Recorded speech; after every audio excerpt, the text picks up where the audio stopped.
I've always been an introvert, and yet in the last 15 years, I have become one of the most networked people in my area.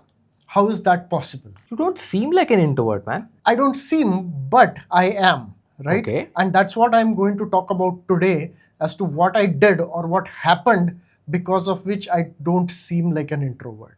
Okay? This is very interesting. Yeah. Go on. But before that, we have done an entire episode on the importance of networking. Today, Yeah. we are going to assume that you have seen that episode. The link is there. And we are going to assume that you know networking is important. In fact, for your career, your skills and your degrees and your title matter maybe 20 to 25%. 70% of your career is based on your networking. Okay. And if you don't believe those numbers, then you should definitely check out that episode, because man, will your mind be blown after watching that episode. Right.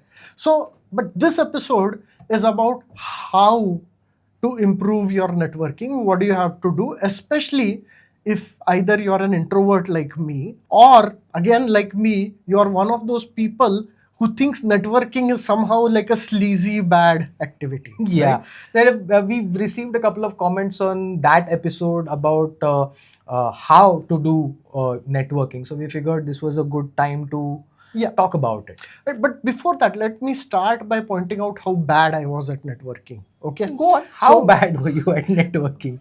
During my undergraduate, I was applying for masters in the US, and a lot of my classmates were applying. And pretty much we all knew that to increase your chances of getting into a top college, what you're supposed to do is look up the names of professors in those colleges, figure out what they are working on, and then write them a letter or write them an email saying how much you are interested in that area, and talk about yourself and how cool it is and all of that, right? We called them suck letters, by the way.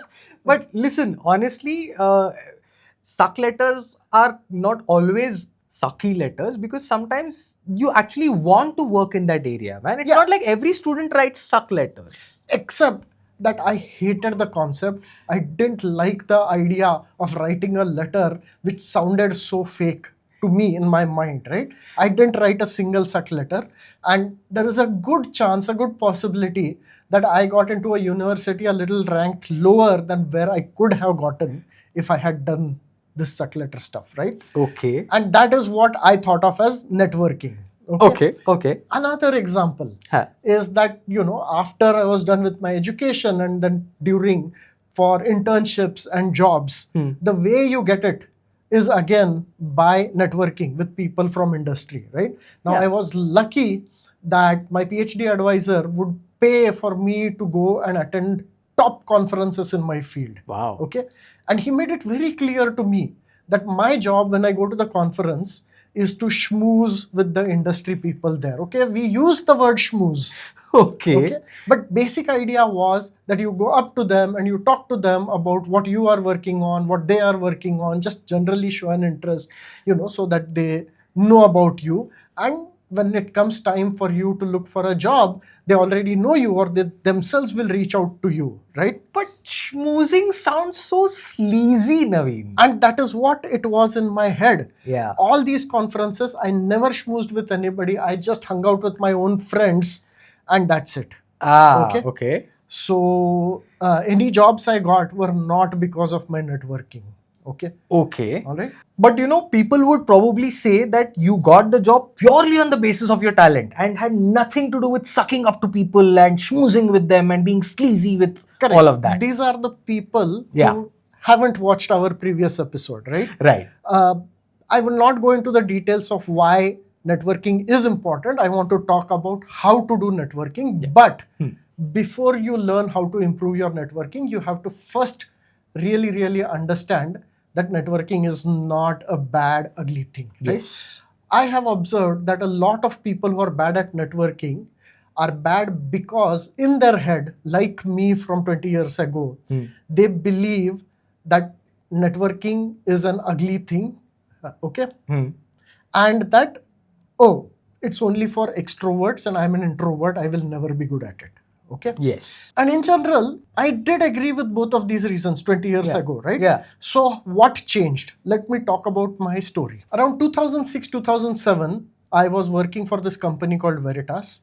I was relatively new there. There were a whole bunch of people working there for a long time. Okay. And I realized something, that there are so many groups in this company doing very interesting work, but one group doesn't know what the other group is doing. Yeah, probably because all of them were working in independent silos Correct. about their own And thing. my job was in the research group. So my job involved finding out what all the different groups are doing. So I would go to a group and find out what they're doing. And I thought, you know what, anyway, I'm spending time trying to find out what they're doing. Might as well write it down and send it out as an email to everybody in the company. Makes sense. I called it Tech Forum, and that ended up being a surprise hit. People loved finding out this is going on in the company, right? Also makes sense. Yeah.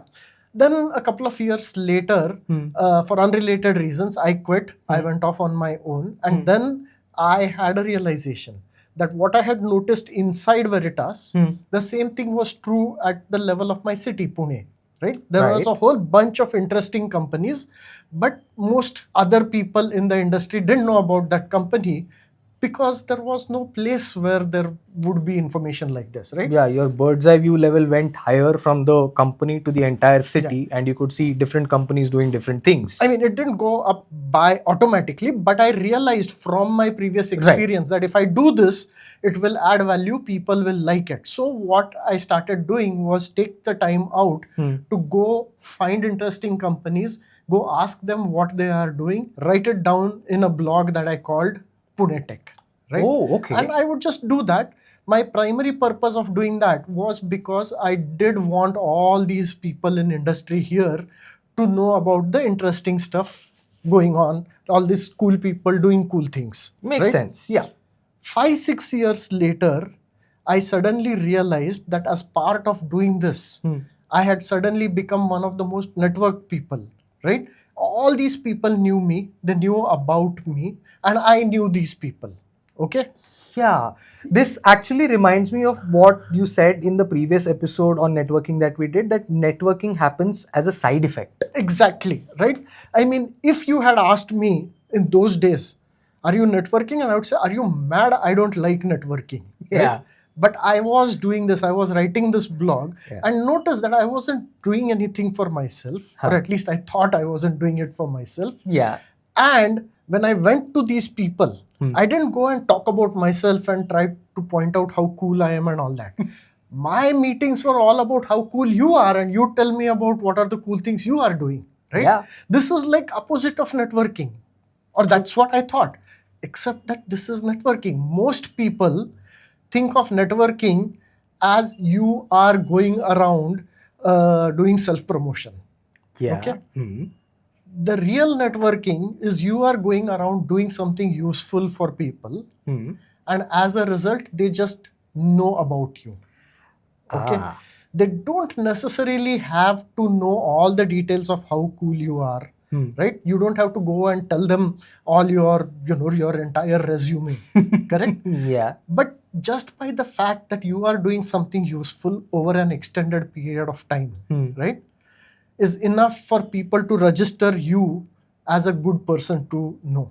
So that is networking. So the right way to do networking is to not do networking. Yes. All right. And also one subtle point I want to note, right? When you are doing something like this, any person who knows about you through this activity doesn't really know details of what you do, what you are really good at, and so on, right? Yeah. And they don't know you very closely. They don't become friends, right? They're sort of acquaintances who have run into you a few times. Correct. Right? Now, a lot of people think that's not very useful, but that is one of the most useful things you can do for your career.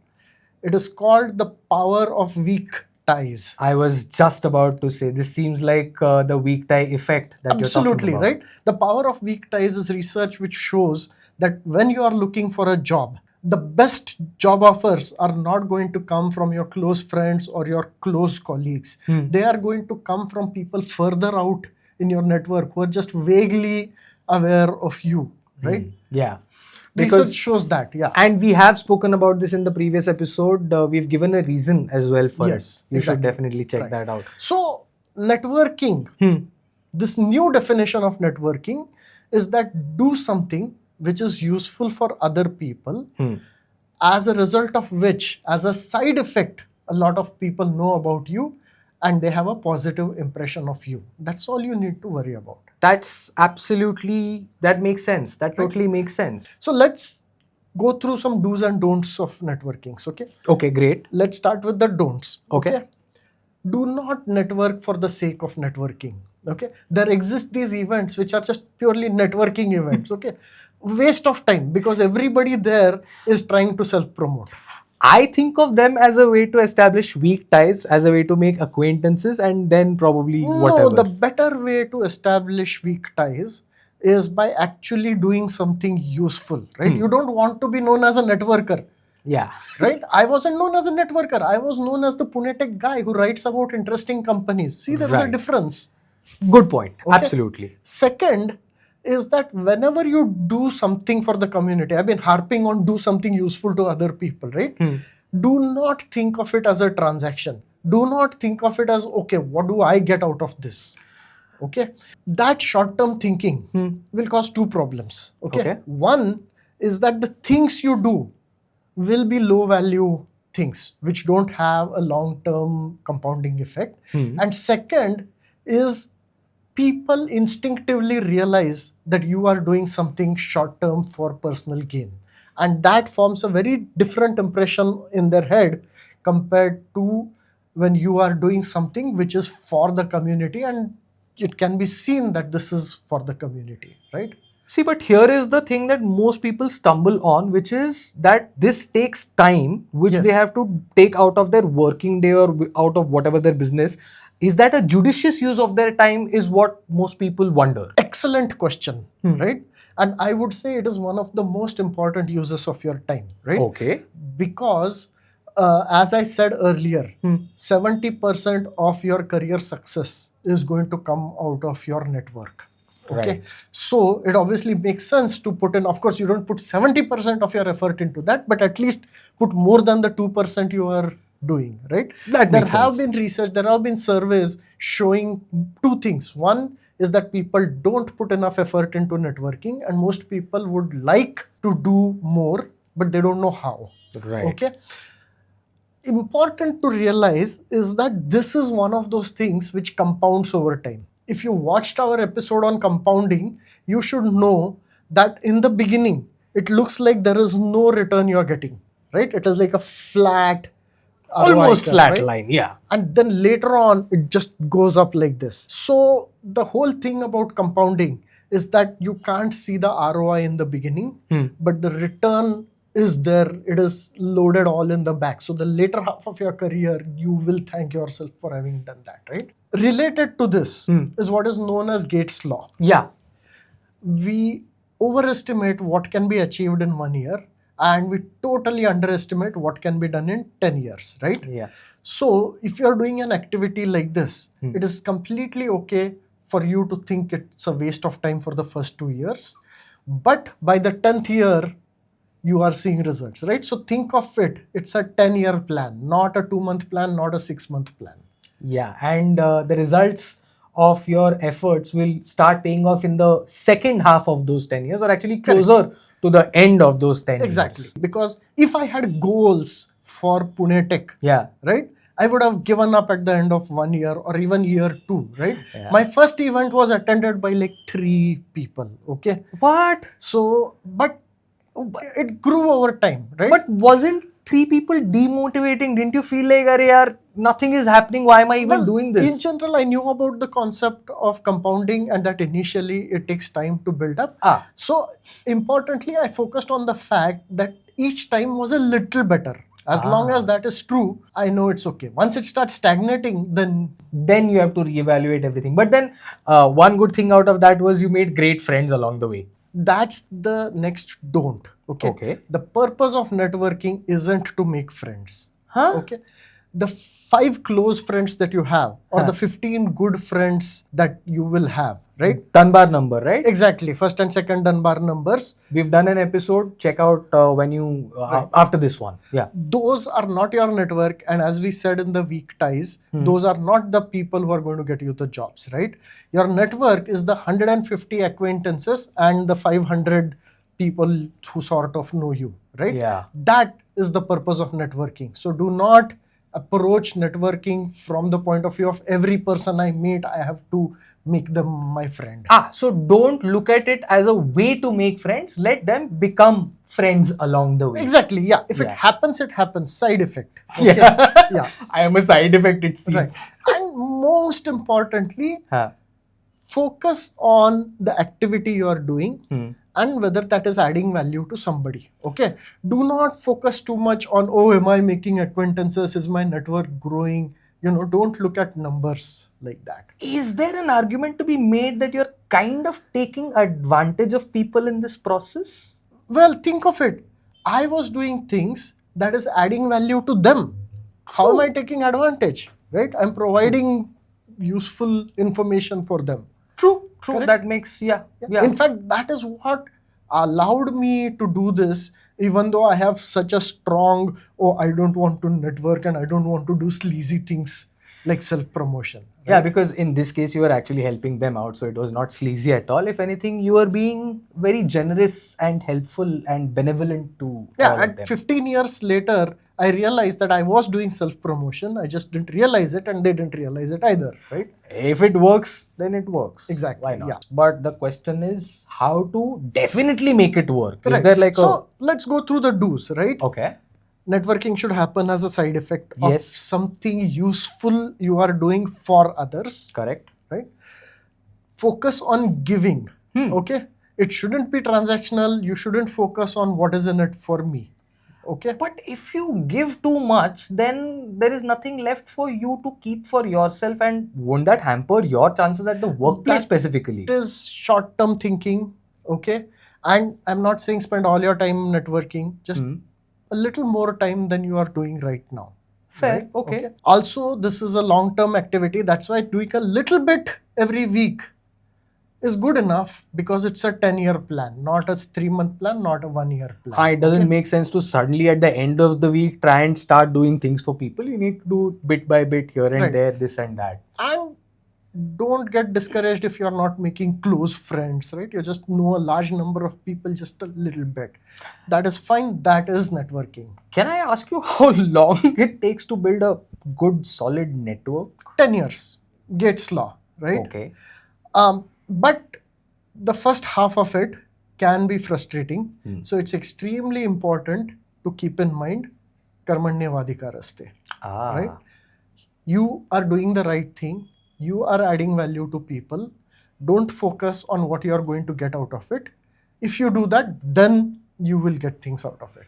Now, as I'm hearing you talk about this and all of these tricks, techniques, do's and don'ts, I'm Yeah. realizing that I have been the weak tie for a lot of people that I know. As in, I've Yeah. been connecting people here and there, but nothing has come my way yet. I'm trying to figure out how I can leverage it somehow. Right. So let us talk specifics, right? I just Okay. gave general principles of what you should do. Huh. But what should you actually do, right? I mean, starting a blog is one possibility, right? Like I did. And I have seen many examples of this. People who start a blog and they write consistently on a topic, right? They get a lot of value out of it after a few years, okay? But if you are not the blog kind, there are a lot of people who are not that good at writing. You could do something else. I mean, if you're good at speaking, you could do it as a podcast, right? Or you could just be posting things on LinkedIn. Okay, even memes is okay. I know someone who's a professor who posts memes, and a lot of his following is because of the memes. Okay, but they also always remember that he is a professor, right? So it's a combination. Or you could just do some community administrative service, right? Organizing events.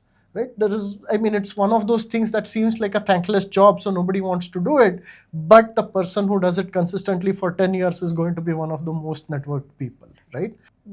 just basically do things for the community. Pick a community that is related to your career and do things for the community which you see as nobody is doing. That actually is a very apt summation of all of the different techniques and tricks and tips and do's and don'ts that Naveen has given so far.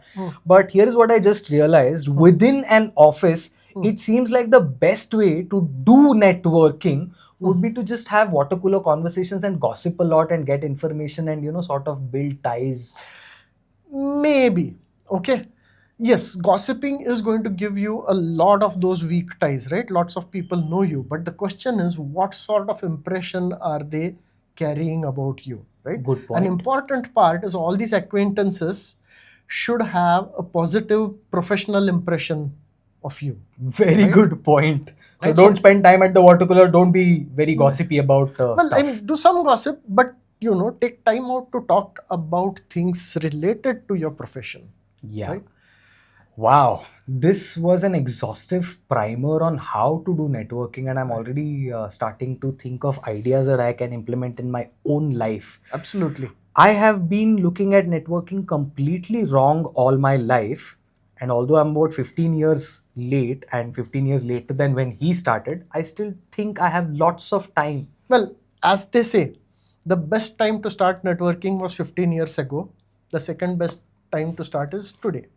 So start your networking journey today and do it the right way. If you don't know what the right way is, go back to the beginning of this episode, watch it all over again, take notes, and then implement it. Because that is what Future IQ is all about. Making you do things the right way. Naveen, Shrikant, Future IQ. And if you liked this episode and you haven't seen our episode on the importance of networking, you have to watch it. Take a look.